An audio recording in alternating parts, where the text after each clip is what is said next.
नमस्कार, मी स्मिता। आज तुमच्यासाठी एक वेगळाच व्हिडिओ घेऊन येते। आमची नॅचरल जीवनशैली जी आहे त्याच्यावरचे मी बरेच व्हिडिओ केलेले आहेत। मग ती मातीची भांडी असतील, बायो एन्झाईम असेल किंवा केमिकल विरहित रसायनमुक्त भांड्याची पावडर असेल किंवा क्लिनिंग प्रॉडक्ट्स असतील, हे वापरणं आणि ते बनवणं याचे माझे व्हिडिओ आहेत बरं का। शिवाय नारळाच्या घासणीचा एक व्हिडिओ आहेच। आणि आता इथे मी तुम्हाला दाखवते आहे की मी नारळाचा ब्रश कसा केला। जो ब्रश आम्ही टाईल्स क्लिनिंग बाथरूममधले असोत की किचनमधले असोत, आणि तसंच तो ब्रश थोडासा वेगळ्या प्रकारे करून आम्ही तो ब्रश भांडी घासायला पण वापरतो। कप, ग्लासेस हे घासायला पण खूप सोयीचा पडतो तो। तर बघा कसा बनवतात।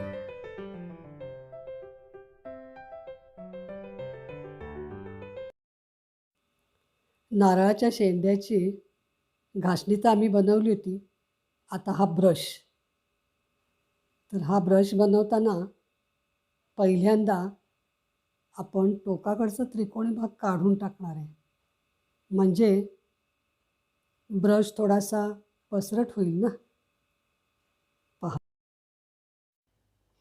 आता हे पुढचे बाहेर आलेले धागे आहेत ते सगळे कापून टाकायचे।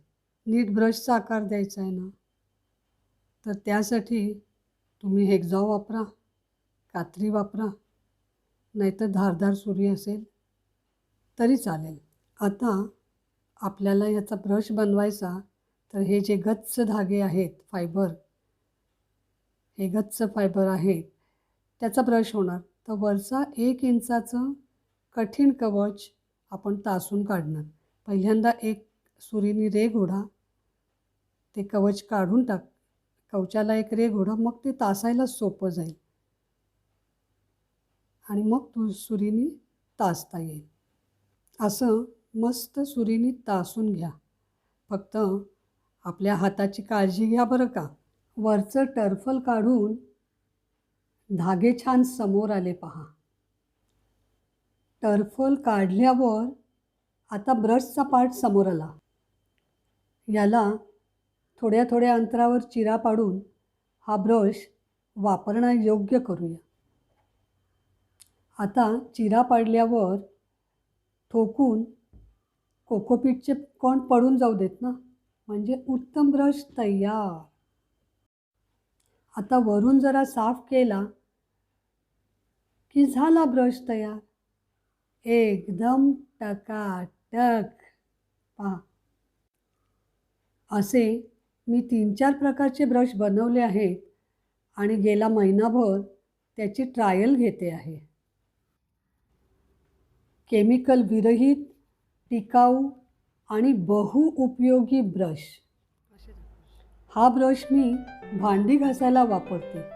लांबट केले ते मी ग्लास, कप असे साफ करायला वापरते। काय मस्त वापर होतो त्याचा।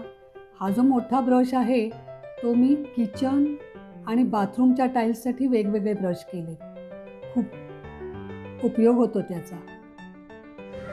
नारळाच्या शेंड्याचे असे बरेच उपयोग आम्ही करतो, तर त्याचा वापर करण्यातला हा एक प्रयत्न, आणि तो इतका उपयोगी आहे। तुम्ही पण अशी शेंडीची ब्रश घासणी करून बघा आणि मला सांगा बरं का कशी वाटली ते।